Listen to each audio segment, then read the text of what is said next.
Olá, tudo bem? Sejam bem-vindos à nossa aula de hoje. Hoje nós vamos dar continuidade à aula passada que nós vimos problemas ambientais. Então, hoje nós vamos ver a aula sobre problemas ambientais, parte 2. Eu sou a professora Jamaica Kelly, essa é a nossa disciplina de Geografia e vamos então ao nosso pré-ENEM.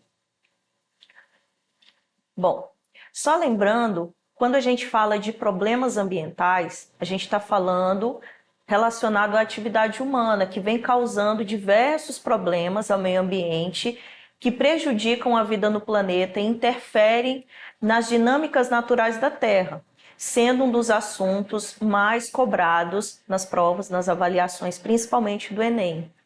Bem, a gente viu na aula passada que muitos desses problemas ambientais causados pelo homem vão gerar alguns desequilíbrios ao meio ambiente. E nós vamos dar continuidade, vamos ver alguns desses desequilíbrios hoje. Por exemplo, um dos desequilíbrios ambientais causados aí pela ação humana é o que a gente chama de chuva ácida. Esse problema está diretamente relacionado à poluição do ar. Lembrando que na aula passada a gente viu um pouco sobre as causas da poluição do ar. Bom, vocês vão ver aqui nesse esquema, chuva ácida, que diz o seguinte: chama-se de chuva ácida qualquer chuva com pH menor que 5 e 6 e composta por altos níveis de ácido sulfúrico, nitrico e nitroso. Esses são ácidos resultantes de concentração de poluição, alta concentração de poluição. Então, olha que interessante o esqueminha aí. A gente vai ver, por exemplo, as causas da chuva ácida. As causas são justamente a liberação de gases decorrente aí da queima de combustíveis fósseis e uma das causas naturais também pode ser as erupções vulcânicas. Bem, quais vão ser as consequências? A gente vai ter como consequência da chuva ácida as alterações químicas no solo e na água. Então pode ocorrer mortes de animais e plantas e o surgimento principalmente de doenças respiratórias, além de corrosão de estruturas metálicas. Bem, então, só para resumir, a chuva ácida ela é causada principalmente pela poluição do ar, já que a acidificação da água da chuva ocorre por meio de reações com óxidos ácidos presentes na atmosfera, tá? Então, esse é um problema ambiental ligado, como eu falei, à poluição do ar. Bom, outro problema ambiental, outro desequilíbrio causado pelos problemas ambientais é o efeito estufa. O que é o efeito estufa? É um processo natural e muito importante aí para a manutenção da temperatura do planeta e assim permite a presença da vida na Terra. Contudo, em decorrência também da poluição, também da queima de gases, o efeito estufa ele é intensificado e ocasiona o que a gente chama de aquecimento global, que por sua vez é algo extremamente prejudicial ao planeta. Então, aqui a gente vai ver um esqueminha do efeito estufa. Olha que interessante, pessoal. Como eu disse, o efeito estufa ele é algo natural da Terra, porém, com altos índices de poluição gerados principalmente pela queima de combustíveis, a gente tem aí esse efeito ocorrendo de forma negativa. Por exemplo, esse esquema está dividido, como vocês vão observar, em parte 1, 2 e 3. Bom, na parte 1, a gente tem o efeito aí da radiação solar, que atravessa a atmosfera, né? A maior parte da radiação é absorvida pela superfície terrestre, aquecendo-a, né? Já na parte 2, a gente vê o seguinte, a parte 2 diz respeito aí à parte da radiação solar, que é refletida de volta para o espaço pelas nuvens e pela superfície terrestre. Bem, lá na parte 3, onde vocês vão ver o esquema que está com uma seta vermelha, vocês vão observar o seguinte, aqui é parte da radiação infravermelha, ou seja, o calor é refletido pela superfície da Terra, mas não regressa ao espaço, ou seja, ele não volta, pois é refletido de novo e absorvido aí pela camada de gases, principalmente causadas pelo efeito estufa.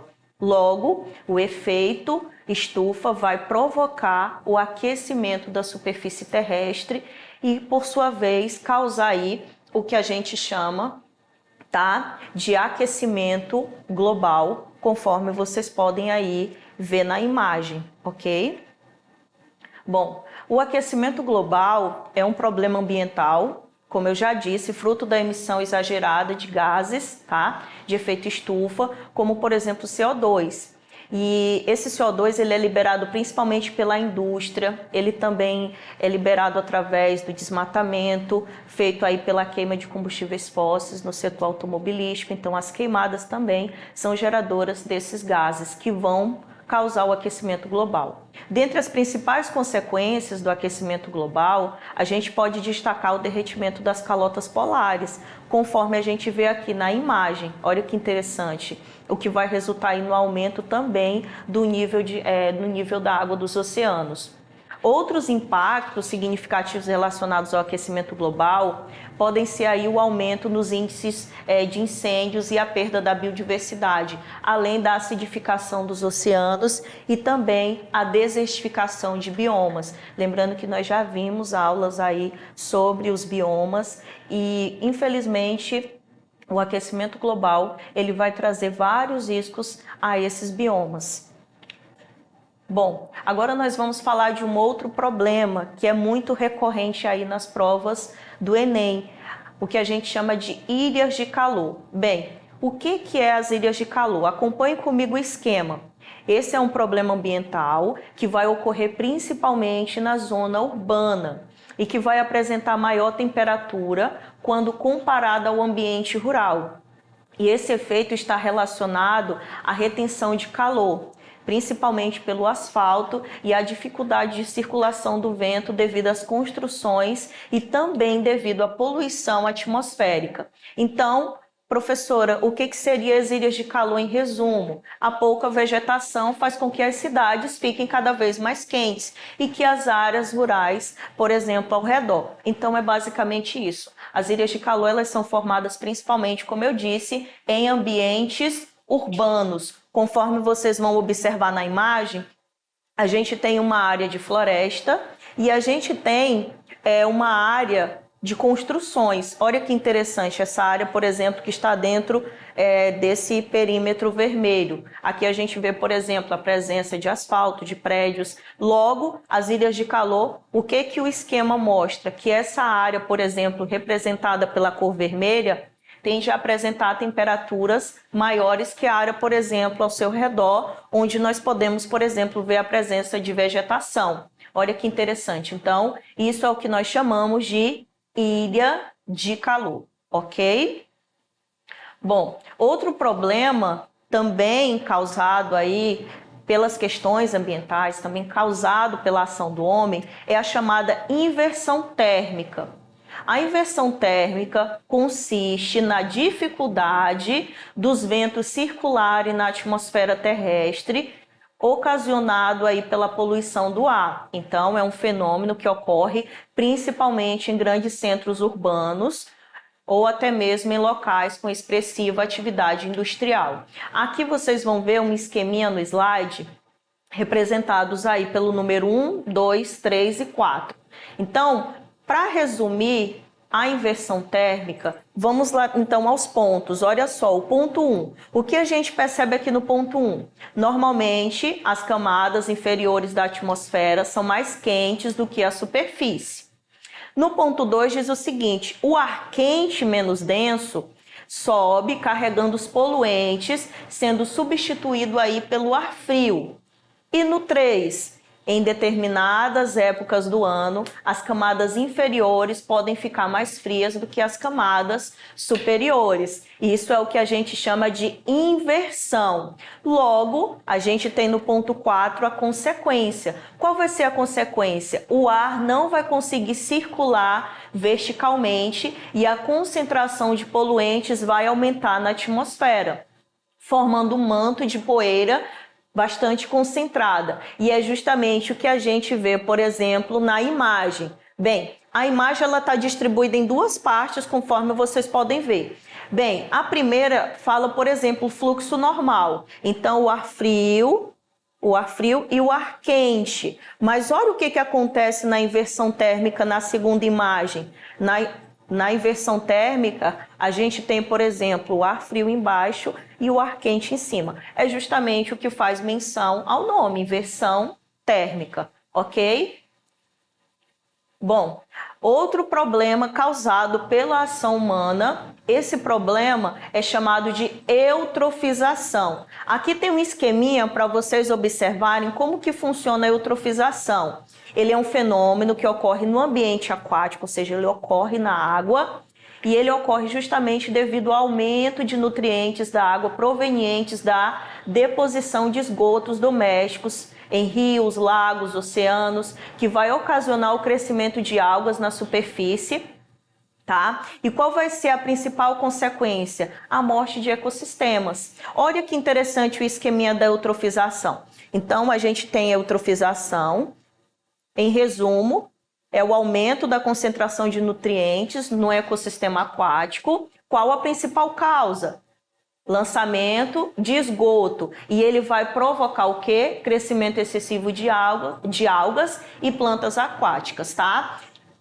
Isso tudo vai provocar o que a gente chama de bloqueio da entrada da luz. Então, a gente pega o esqueminha, vem aqui para a imagem e vocês vão observar, por exemplo, que a coloração da água nesse ambiente mudou totalmente. Então, a gente também percebe que aqui é uma rede de esgoto. E a gente percebe, por exemplo, que esse fenômeno é justamente a eutrofização, tá? Como eu falei, ele vai ocasionar, como eu disse, como principal consequência, a morte de ecossistemas. Então, olha que interessante, tá? Então, a gente tem o isquemia e a gente tem a consequência aqui logo embaixo com a imagem. E olha a coloração dessa água, ok? Bom, a fim de combater todos esses problemas ambientais, todos esses desequilíbrios, a gente tem um plano, tá? Que é justamente chamado de desenvolvimento sustentável. Mas o que é o desenvolvimento sustentável em si? Também é um assunto muito recorrente no Enem. O termo desenvolvimento sustentável ele vai nascer aí em 1987, quando a Organização das Nações Unidas, preocupada com os riscos ambientais, com as políticas de industrialização mundial, vai intensificar o debate sobre a sustentabilidade e, com isso, lançou um documento. Esse documento foi chamado de Nosso Futuro Comum. Então, volto a repetir, o desenvolvimento sustentável, tá? Ele vem aí nascendo lá em 1987, ele vem sendo debatido desde essa época, porque o desenvolvimento sustentável em si, ele ainda está em construção, tá? Então, ele vem com esse debate e ele vem justamente alertar para os riscos ambientais causados aí pela ação antrópica. Pessoal, aqui na imagem a gente tem, por exemplo, os 3 pilares do desenvolvimento sustentável que vocês não podem esquecer, tá? No Enem. Então, quais são os 3 pilares do desenvolvimento sustentável? A gente tem, tá? O que a gente chama de tripé, tá? Do desenvolvimento sustentável. Então, a gente tem a questão ecológica, a questão social e também econômica. Então, ele é um padrão, tá, que vai levar em consideração esses 3 aspectos, repetindo o aspecto ecológico, ao meio ambiente, o aspecto social e também o aspecto econômico, e assim chamado de desenvolvimento sustentável, tá? Bem, em resumo, o objetivo, como eu disse, é justamente baseado na conservação dos recursos. E para isso é preciso usar os recursos de forma ponderada, ou seja, o seu esgotamento para que não faltem recursos para as futuras gerações. Então, é um uso consciente dos recursos naturais. A maior dificuldade da gente falar, por exemplo, sobre o desenvolvimento sustentável é justamente estabelecer meios de alinhar o desenvolvimento da economia, o desenvolvimento social e o desenvolvimento ambiental, que, como eu falei, é o tripé do desenvolvimento sustentável, é a base do desenvolvimento sustentável. Esses 3 aspectos que vocês estão vendo aí no segundo parágrafo. Bem, além da preservação dos recursos naturais, o desenvolvimento sustentável também busca a melhoria da qualidade de vida da população. Então, é promover o desenvolvimento atual, pensando também nas gerações futuras. Agora nós vamos para uma questão. Essa questão ela é um pouco extensa. E vocês vão acompanhar essa questão comigo lá no livro A Prova Enem do ensino médio. É o nosso livro do primeiro ano, Ciências Humanas e Sociais Aplicadas.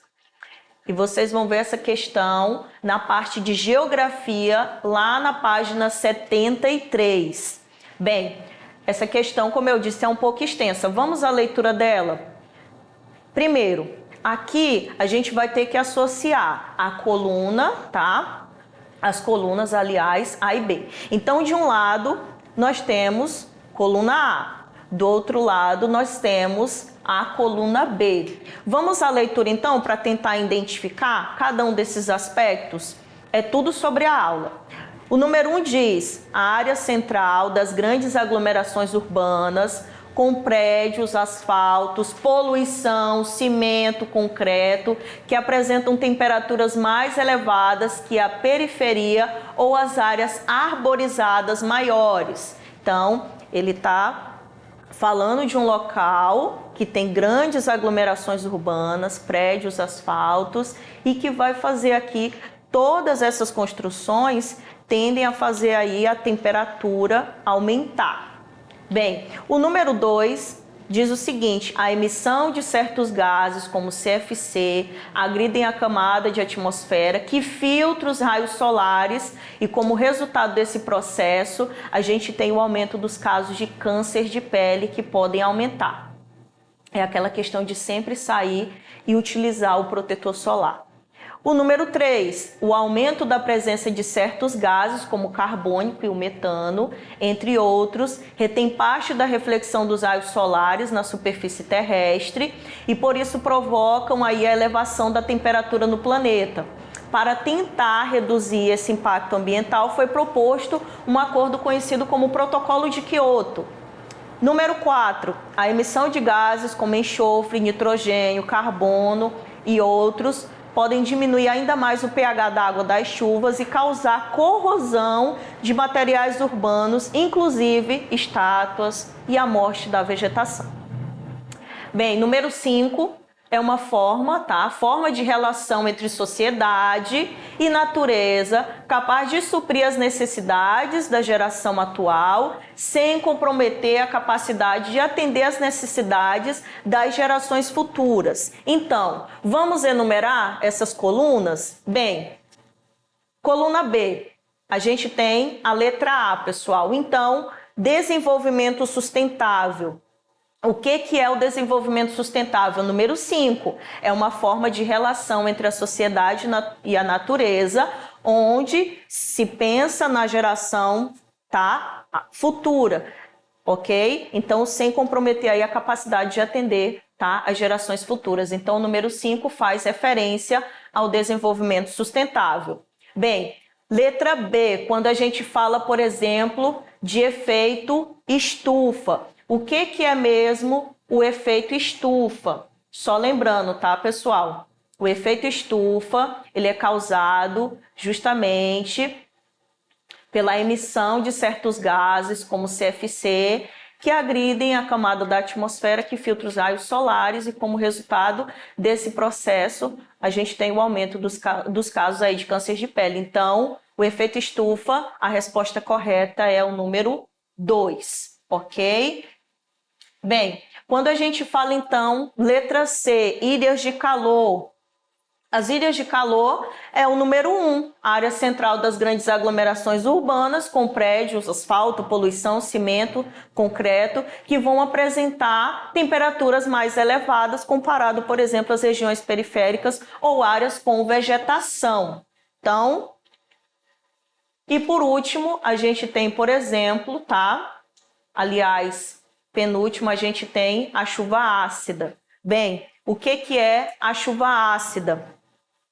Número 4, emissão de gases, tá? Como enxofre, nitrogênio, carbono, que podem diminuir ainda mais o pH das chuvas. Então, quando a gente fala chuva ácida, está relacionado à chuva, número 4, tá?